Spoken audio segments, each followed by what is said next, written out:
सोचो कि आप सबसे ऊपरी मंजिल पर एक लिफ्ट में हैं और अचानक उसकी केबल टूट जाती है और लिफ्ट नीचे गिरने लगती है। ज्यादातर लोग सोचते हैं कि जमीन से टकराने से ठीक पहले कूदने से वो बच जाएंगे, लेकिन ऐसा करना लगभग नामुमकिन है। और अगर कूदते भी हैं तो आप उल्टा लिफ्ट की छत से टकराएंगे, जिससे आपकी मौत हो सकती है।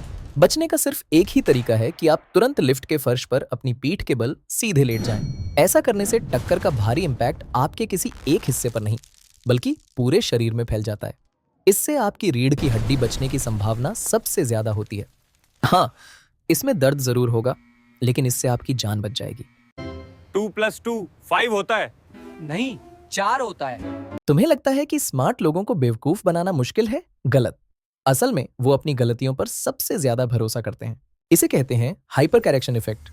जब तुम पूरे कॉन्फिडेंस के साथ गलत जवाब देते हो और फिर तुम्हें सच पता चलता है, तो तुम्हारे दिमाग को एक शॉक लगता है, और यही शॉक उस सही जवाब को तुम्हारे दिमाग में हमेशा के लिए छाप देता है। तो अगली बार गलती करना तो पूरे कॉन्फिडेंस के साथ करना, क्योंकि जो जितनी जोर से गिरता है वो उतना ही याद रखता है। ये टाइम बम हम सभी के किचन में है, जो कभी भी फट सकता है। ये तब होता है जब सीटी के नीचे वाला पाइप खाने से ब्लॉक हो जाता है। जब स्टीम को बाहर निकलने की जगह नहीं मिलती तो अंदर का प्रेशर इतना बढ़ जाता है कि वो मजबूत स्टील को भी टेढ़ा कर सकता है। इसलिए आपकी सुरक्षा के लिए ये सेफ्टी वॉल्व होता है। लेकिन अगर ये पुराना या गंदा है तो काम नहीं करता, और कुकर का ढक्कन एक गोली की रफ्तार से बाहर निकलता है, जो जानलेवा हो सकता है। इसलिए कुकर बंद करने से पहले उसकी सीटी के पाइप को फूंक मारकर चेक जरूर करें कि वो साफ है या नहीं। जोमेटो के दीपिंदर गोयल ने उम्र को हराने की ठान ली है। उन्होंने अपने नए स्टार्टअप कंटिन्यू में करोड़ों इन्वेस्ट किए हैं ताकि इंसान लंबा जी सके। पर सोचिए, अगर ये सच हो गया और हम वाकई 200 साल तक जीने लगे तो क्या होगा? सबसे पहले आपकी एजिंग प्रोसेस इतनी धीमी हो जाएगी कि 100 साल की उम्र में भी आप 25 साल के दिखेंगे। लेकिन यहाँ एक बहुत बड़ी समस्या है। अगर आप 200 साल जींगे तो आप 60 की उम्र में रिटायर नहीं हो पाएंगे। आपको कम से कम 170 साल तक काम करना पड़ेगा। और आपका दिमाग? हमारा दिमाग सिर्फ 100 साल की यादें रखने के लिए बना है। 200 साल जीने पर आप अपना बचपन और पुराने रिश्ते भूलना शुरू कर देंगे। तो लंबी उम्र का मतलब जवानी नहीं, बल्कि 150 साल की बोरियत और काम हो सकता है। क्या आप सच में इतना लंबा जीना चाहेंगे? गर्मियों में दिल्ली का आसमान साफ रहता है, लेकिन सर्दियां आते ही ये शहर गैस चेंबर क्यों बन जाता है? इसका सबसे बड़ा कारण है दिल्ली की जियोग्राफी। दिल्ली असल में एक प्याले के अंदर बसी है। उत्तर में हिमालय और दक्षिण में अरावली हिल्स इसे घेरे हुए हैं। गर्मियों में तेज हवा प्रदूषण को उड़ा ले जाती है, लेकिन सर्दियों में हवा की रफ्तार लगभग 0 हो जाती है, जिससे धुआं वहीं अटक जाता है। इसके ऊपर से टेम्परेचर इन्वर्जन एक ढक्कन का काम करता है। ठंडी हवा नीचे दब जाती है और ऊपर की गर्म हवा धुएं को बाहर निकलने ही नहीं देती। और जब पंजाब हरियाणा का पराली का धुआं दिल्ली में आता है तो वो इसी ढक्कन में फंस कर रह जाता है। यानी दिल्ली का प्रदूषण सिर्फ कारों से नहीं, बल्कि उसकी जियोग्राफी से भी है। अगर अभी आपके शहर पर ये हथियार गिरे तो आपको भागने का भी मौका नहीं मिलेगा, और आप धमाके की आवाज सुनने से पहले ही मर चुके होंगे। ये हथियार आवाज से 10 गुना तेजी से गिरता है। इसका नाम है रॉड्स फ्रॉम गॉड। ये कोई बॉम्ब नहीं, बल्कि टंगस्टन की एक सिंपल छड़ी है। इसमें न कोई बारूद है, न कोई सर्किट, लेकिन स्पेस से गिरते वक्त ग्रेविटी इसे इतनी ताकतवर बना देती है कि ये बिना फटे ही एक शहर को नक्शे से मिटा सकती है, वो भी बिना किसी रेडिएशन के। लेकिन अच्छी खबर यह है कि इसे बनाना बहुत महंगा है, तो फिलहाल के लिए आप सुरक्षित हैं। यूक्रेन के एक बेसमेंट में एक ऐसी चीज रखी है जिसे अगर आप सिर्फ 5 मिनट तक देख लें तो आपकी मौत पक्की है। इसका नाम है एलिफेंट्स फुट। 1986 में जब चेर्नोबिल न्यूक्लियर रिएक्टर फटा तो उसका फ्यूल पिघलकर लावा बन गया, जिसे कोरियम कहते हैं। ये लावा स्टील और कंक्रीट को चीरते हुए नीचे बेसमेंट में जमा हो गया और ठंडा होकर एक हाथी के पैर जैसा दिखने लगा। ये इतना रेडियो एक्टिव था कि वैज्ञानिक इसकी फोटो भी सामने से नहीं ले सकते थे। उन्हें कोने से एक मिरर का इस्तेमाल करना पड़ा ताकि रेडिएशन से बच सकें। वैज्ञानिक इसका सैंपल लेना चाहते थे, लेकिन ड्रिल मशीन भी इसे नहीं तोड़ पाई। आखिर में उन्हें इस पर AK-47 से गोलियां चलानी पड़ी ताकि छोटा सा टुकड़ा मिल सके। आज 40 साल बाद भी ये एलिफेंट्स फुट धीरे धीरे जमीन को गला रहा है और अभी भी इंसान के लिए जानलेवा है। ये आदमी बुरी तरह जल रहा है, लेकिन देखने में ऐसा लगता है जैसे ये हवा से लड़ रहा है। असल में ये एक भयानक आग की लपटों में घिरा हुआ है, जिसे मेथनॉल फायर कहते हैं। पेट्रोल की आग पीली दिखती है क्योंकि उसमें कार्बन कण चमकते हैं, लेकिन रेसिंग कारों में इस्तेमाल होने वाला मेथनॉल बिना धुएं के जलता है। ये दिन की रोशनी में पूरी तरह इनविजिबल होता है। इसे देखने के लिए आपको थर्मल कैमरा की जरूरत पड़ती है। 1981 की उस घटना में लोग समझ ही नहीं पाए कि आग कहां लगी है। उन्हें बस हीट वेव का अंदाजा लगाकर पानी डालना पड़ा। ये दुनिया की सबसे डरावनी आग है। क्योंकि जब तक आप इसे देखेंगे तब तक बहुत देर हो चुकी होगी। क्या एक पौधा सच में इतना तेज बढ़ सकता है कि वो एक जिंदा इंसान के शरीर को चीरकर बाहर निकल जाए? इतिहास की सबसे भयानक सजाओं में से एक बैम्बू टॉर्चर इसी पर आधारित थी। बांस की कुछ प्रजातियां एक दिन में 36 इंच तक बढ़ सकती हैं। जब कैदी को इस बढ़ते हुए बैम्बू के ऊपर बांध दिया जाता था तो पहले दिन नोक सिर्फ स्किन को चुभती थी, लेकिन अगले कुछ दिनों में ये बैम्बू धीरे धीरे बिना रुके शरीर के अंगों को चीरता हुआ आर पार निकल जाता था। ये एक बहुत ही धीमी और दर्दनाक मौत थी। हालांकि ये सच है या सिर्फ एक कहानी, इस पर बहस जारी है, लेकिन बैम्बू की बढ़ने की रफ्तार इसे साइंटिफिक नजरिए से पॉसिबल बनाती है। ये लोग खुशी में नहीं बल्कि एक बीमारी की वजह से नाच रहे हैं, जिसके लक्षण बुखार या खांसी नहीं बल्कि नाचना है। 1518 में कुछ ऐसा ही हुआ था।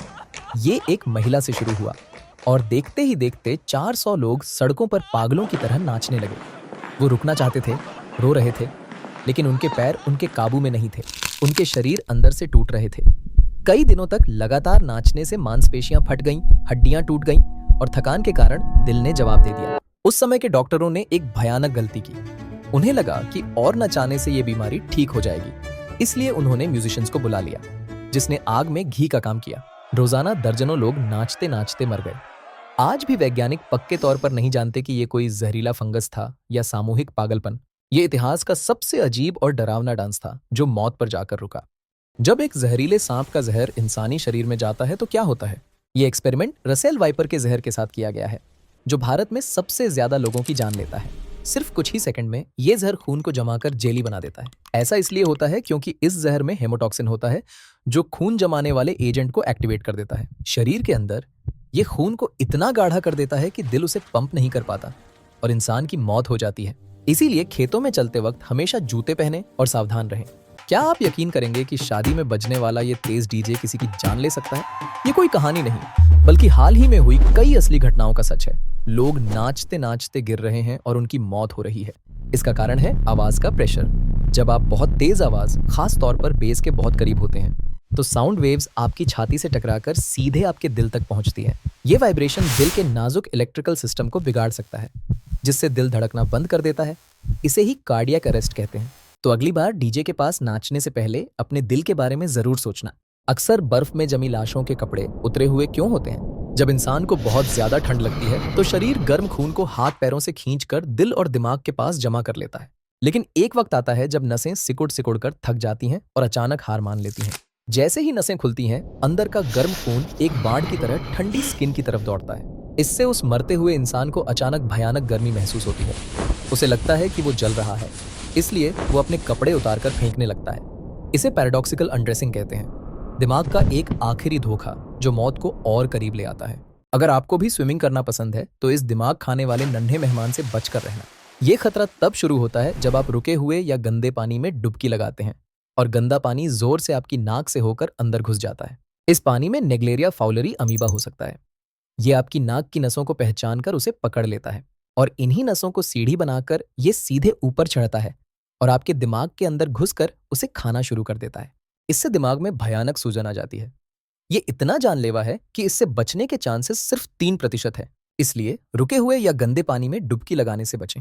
क्या कोई स्विमिंग पूल से बाहर निकलने के घंटों बाद अपने बिस्तर पर सोए सोए डूब सकता है? हाँ, ऐसा हो सकता है।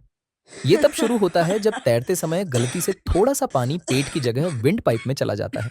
बच्चा खांसकर ठीक हो जाता है, लेकिन पानी की कुछ बूंदें फेफड़ों के नाजुक हिस्सों में फंसी रह जाती हैं। अगले कुछ घंटों में ये पानी फेफड़ों में सूजन पैदा करता है। शरीर इसे ठीक करने के लिए वहां अपना लिक्विड भेजता है, जिससे फेफड़े अंदर से भरने लगते हैं। बाहर से सब शांत लगता है, लेकिन अंदर ही अंदर इंसान डूब रहा होता है। इसे ड्राई ड्राउनिंग या सेकेंडरी ड्राउनिंग कहते हैं। अगर पानी से निकलने के बाद लगातार खांसी हो या सांस लेने में दिक्कत हो तो तुरंत डॉक्टर के पास जाएं। ये प्यासा इंसान पानी देखते ही इतना डर क्यों रहा है? जैसे पानी नहीं, जहर हो। इसे हाइड्रोफोबिया कहते हैं, जो रेबीज का सबसे भयानक लक्षण है। और ये सिर्फ दिमाग का वहम नहीं है। दरअसल रेबीज का वायरस आपके गले की मसल्स को हाईजैक कर लेता है। जैसे ही आप निगलने की कोशिश करते हैं, गले में जानलेवा मरोड़े आने लगते हैं। ये वायरस विक्टिम के दिमाग का कंट्रोल ले लेता है। ये चाहता है कि वो पानी न पिए, क्योंकि अगर वो पानी पिएंगे तो मुंह में जमा वायरस पेट में जाकर मर जाएगा। वायरस को फैलने के लिए सलाइवा की जरूरत होती है, इसलिए वो विक्टिम के गले को लॉक कर देता है ताकि वो उसे निगल न सके।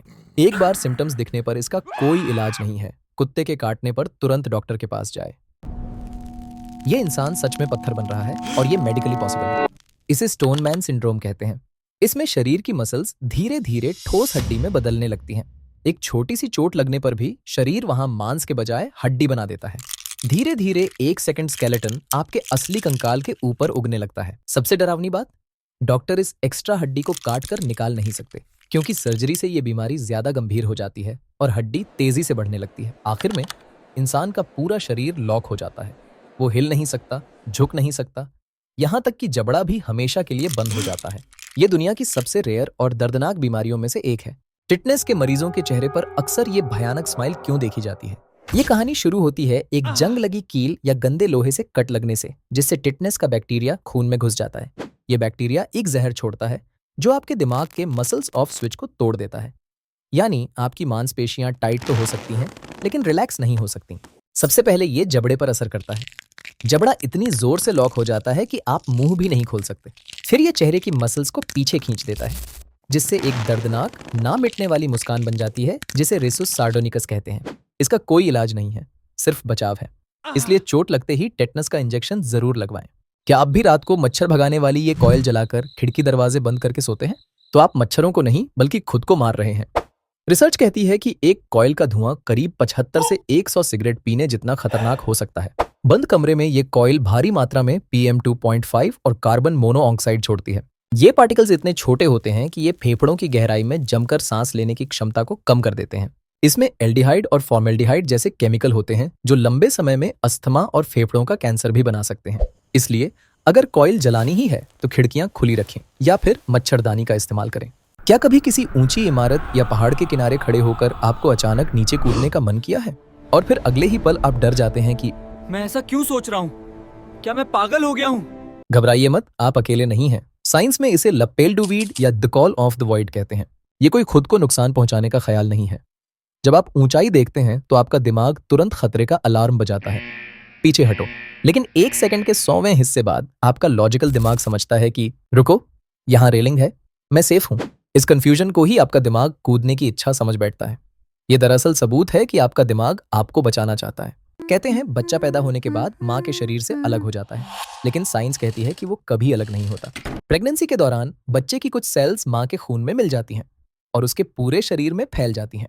वैज्ञानिकों ने 70 साल की बुजुर्ग महिलाओं के दिमाग में मेल DNA यानी Y क्रोमोसोम पाया है। ये उनके बेटों का DNA था जो दशकों से वहां जिंदा था, और ये सेल्स वहां सिर्फ बैठे नहीं रहते। अगर माँ का दिल या लीवर बीमार होता है तो बच्चे के सेल्स वहां जाकर उसे रिपेयर करने लगते हैं। यानी बायोलॉजिकली हर माँ अपने बच्चे को पूरी उम्र अपने अंदर जिंदा रखती है। इसे फीटल माइक्रोकाइमेरिज्म कहते हैं। अगर आपका सिर आपके शरीर से अलग कर दिया जाए तो क्या आप तुरंत मर जाएंगे? शायद नहीं। आपके पास अपनी खुद की मौत देखने के लिए करीब 7 से 10 सेकंड हो सकते हैं। 1794 में मशहूर वैज्ञानिक लावोइसियर ने मौत से पहले एक आखिरी एक्सपेरिमेंट किया। उन्होंने कहा, सिर कटने के बाद अगर मैं होश में रहा तो मैं अपनी पलकें झपकाऊंगा। और इतिहास गवाह है, सिर कटने के बाद उस कटे हुए सिर ने एक नहीं बल्कि लगातार 15 से 20 बार पलकें झपकाईं। साइंस के मुताबिक धड़ से अलग होने के बाद भी दिमाग में इतनी ऑक्सीजन बची होती है कि वो कुछ सेकंड तक होश में रह सके। यानी वो आखिरी 10 सेकंड उसने अपनी ही कटी हुई बॉडी को देखा होगा। क्या हम अरावली के पहाड़ों को तोड़ रहे हैं या पहाड़ हमें अंदर से तोड़ रहे हैं? अरावली की माइनिंग से निकलने वाली धूल आम मिट्टी नहीं है, ये सिलिका है। माइक्रोस्कोप के नीचे ये किसी कांच के टुकड़े यानी ग्लास शार्ड्स जैसी नुकीली होती है। जब आप सांस लेते हैं तो ये कांच जैसे पार्टिकल्स आपके फेफड़ों में घुसकर हमेशा के लिए वहीं फंस जाते हैं। आपकी बॉडी इन पार्टिकल्स को मारने के लिए व्हाइट ब्लड सेल्स भेजती है, लेकिन सिलिका उन सेल्स को ही मार डालता है। नतीजा, वहां एक सख्त घाव बन जाता है। धीरे धीरे आपके मुलायम फेफड़े पत्थर की तरह सख्त हो जाते हैं और इस बीमारी का कोई इलाज नहीं है। इसे सिलिकोसिस कहते हैं और ये है हम इंसानों पर अरावली का श्राप।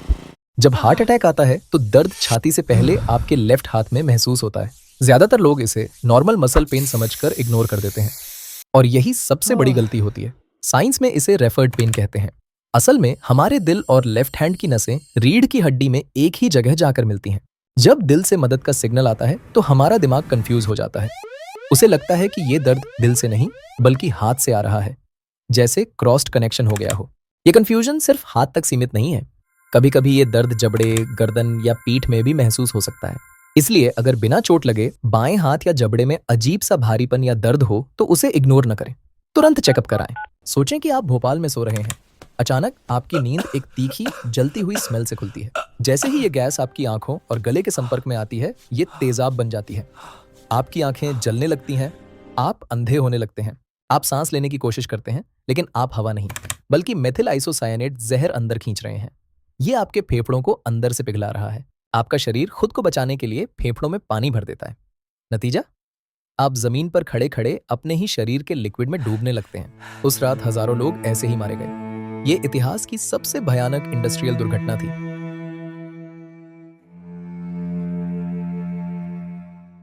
इमेजिन करें कि आपके सामने कोई अचानक गिर पड़ता है। आप दौड़कर पास जाते हैं और आपको उनके खर्राटे लेने की आवाज आती है। आपको लगता है कि शुक्र है सांस चल रही है, ये बस सो रहे हैं। और यही सबसे जानलेवा गलती होती है। ये नींद नहीं है, ये मौत की आहट है। डॉक्टर इसे एग्नल ब्रीदिंग कहते हैं। ये तब होता है जब कार्डियक अरेस्ट के कारण दिल धड़कना बंद कर देता है, दिमाग को ऑक्सीजन नहीं मिलती और वो हवा पाने की एक आखिरी तड़पती हुई कोशिश करता है। अगर गिरने के बाद ऐसी आवाज सुनाई दें तो उन्हें सोने ना दें, उनका दिल रुक चुका है। तुरंत छाती दबाना यानी CPR देना शुरू करें। सोचिए, अगर रात को अंधेरे में फोन देखते देखते अचानक आपकी एक आंख की रोशनी चली जाए, तो घबराइए मत, आपकी आंख खराब नहीं हुई है। इसे ट्रांजिएंट स्मार्टफोन ब्लाइंडनेस कहते हैं। ये तब होता है जब आप करवट लेकर लेटे होते हैं। आपकी एक आंख तकिए में दबी होती है और दूसरी तेज रोशनी वाली स्क्रीन को देख रही होती है। आपकी एक आंख नाइट मोड में है और दूसरी डे मोड में। दोनों के सिग्नल्स में जमीन आसमान का फर्क है। जैसे ही आप फोन बंद करते हैं, दिमाग कंफ्यूज हो जाता है। इस मिसमैच को ठीक करने में उसे कुछ मिनट लगते हैं। तब तक के लिए वो एक आंख का विजन बंद कर देता है। ये डरावना है पर खतरनाक नहीं। इससे बचने का तरीका, फोन हमेशा दोनों आंखों से देखें। बिना मेहनत के 1 महीने में 15 किलो वजन कम। सपना सच हो गया है ना? लेकिन फिर आप आईना देखते हैं, शरीर तो जवान हो गया, लेकिन चेहरा अचानक 20 साल बूढ़ा क्यों लग रहा है? इसे ओजेम्पिक फेस कहते हैं। ये इस जादुई इंजेक्शन का सबसे भद्दा सच है। इसकी साइंस समझिए। हमारे चेहरे पर चर्बी के पैड्स होते हैं जो एक कुशन की तरह स्किन को टाइट और भरा पूरा रखते हैं। जब वजन बहुत तेजी से घटता है तो ये पैड्स गायब हो जाते हैं, लेकिन स्किन को सिकुड़ने का टाइम नहीं मिलता। नतीजा, एक लटका हुआ कंकाल जैसा चेहरा। आपको पतला शरीर तो मिल जाता है, लेकिन उसकी कीमत अपनी जवानी खोकर चुकानी पड़ती है। इस गर्मा गर्म समोसे को देखकर मुंह में पानी आ गया ना? लेकिन जरा उस तेल को तो देखिए जिसमें यह बना है, काला, गाढ़ा और धुआं छोड़ता हुआ। जब तेल को बार बार तेज आंच पर गर्म किया जाता है तो उसका केमिकल स्ट्रक्चर टूट जाता है, वो म्यूटेट हो जाता है। ये टूटा हुआ तेल एल्डिहाइड नाम का एक जहर पैदा करता है, वही केमिकल जो लाशों को सड़ने से बचाने के लिए इस्तेमाल होता है। ये जहर पूरे शरीर पर हमला करता है। ये हार्ट की नसों को ब्लॉक करता है, पेट में इन्फ्लेमेशन लाता है और DNA को डैमेज करके कैंसर का खतरा बढ़ाता है। तो अगली बार सड़क किनारे कुछ खाने से पहले उस काली कढ़ाई को जरूर देख लेना। क्या आपने कभी सुना है कि कोई मरीज जो हफ्तों से बिस्तर पर था, मरने से कुछ घंटे पहले अचानक उठ बैठता है और बातें करने लगता है? परिवार को लगता है ये चमत्कार है, मरीज ठीक हो रहा है, लेकिन साइंस में इसे टर्मिनल ल्यूसिडिटी कहते हैं। ये सुधार नहीं है, ये अंत है। मौत से ठीक पहले हमारा दिमाग अपनी बची कुची सारी एनर्जी रिजर्व्स एक साथ छोड़ देता है। ये बिल्कुल उस दिए की तरह है जो बुझने से ठीक पहले फड़फड़ाता है। दिमाग ये आखिरी बूस्ट इसलिए देता है ताकि इंसान अपने अपनों को आखिरी अलविदा कह सके। ये खुशी का नहीं, गम का संकेत है। क्या आपने कभी किसी के साथ ऐसा होते देखा है? क्या कभी आपने अपनी जेब में वाइब्रेशन महसूस किया और जब फोन बाहर निकाला तो कुछ नहीं था, कोई मैसेज नहीं, कोई कॉल नहीं? तो घबराइए मत, आप अकेले नहीं हैं। दुनिया के 90% लोग इस झूठे वाइब्रेशन को महसूस करते हैं। इसे फैंटम वाइब्रेशन सिंड्रोम कहते हैं। ये एक तरह का सेंसरी हेलुसिनेशन यानी दिमागी भ्रम है। हमारा दिमाग फोन के नोटिफिकेशन का इतना आदी हो चुका है कि वो हमेशा हाई अलर्ट पर रहता है। वो इतना उतावला है कि अगर आपकी जीन्स भी कपड़े से रगड़ती है तो दिमाग उसे गलती से फोन वाइब्रेशन समझ लेता है। आपका दिमाग अब मशीन को आपके शरीर का ही एक हिस्सा मानने लगा है। ये कनेक्शन अब फिजिकल नहीं, मेंटल हो चुका है। अगली बार जब जेब में वाइब्रेशन हो तो याद रखना, वाइब्रेट फोन नहीं, आपका एडिक्शन कर रहा है। सब नए साल का जश्न मना रहे हैं, नाच रहे हैं, लेकिन आप कोने में खड़े होकर सिर्फ सबको ऑब्जर्व कर रहे हैं। आपको बेचैनी हो रही है। क्यों? लोग इसे एंजाइटी कहते हैं, लेकिन इवोल्यूशनरी साइंस इसे सर्वाइवल कहती है। चलिए 50,000 साल पीछे चलते हैं। इमेजिन करें, पूरा कबीला आग के चारों तरफ जश्न मना रहा है, शोर है, मस्ती है। ये हमारे एक्सट्रोवर्ट पूर्वज हैं। लेकिन अगर सब शोर मचाएंगे तो अंधेरे में छिपे शेर की आहट कौन सुनेगा? यही जरूरत पड़ती थी आप जैसों की। द वॉचमैन, आपका काम था खतरे को पहचानना। इसलिए आज भी जब पार्टी में बहुत शोर होता है तो आपका दिमाग उसे खतरा समझता है, क्योंकि वो शोर आपको अलर्ट रहने से रोकता है। तो आप पार्टी पूपर नहीं हैं, आप इंसानों के सर्वाइवल एक्सपर्ट हैं। ये आपकी हिडन सुपर पावर है।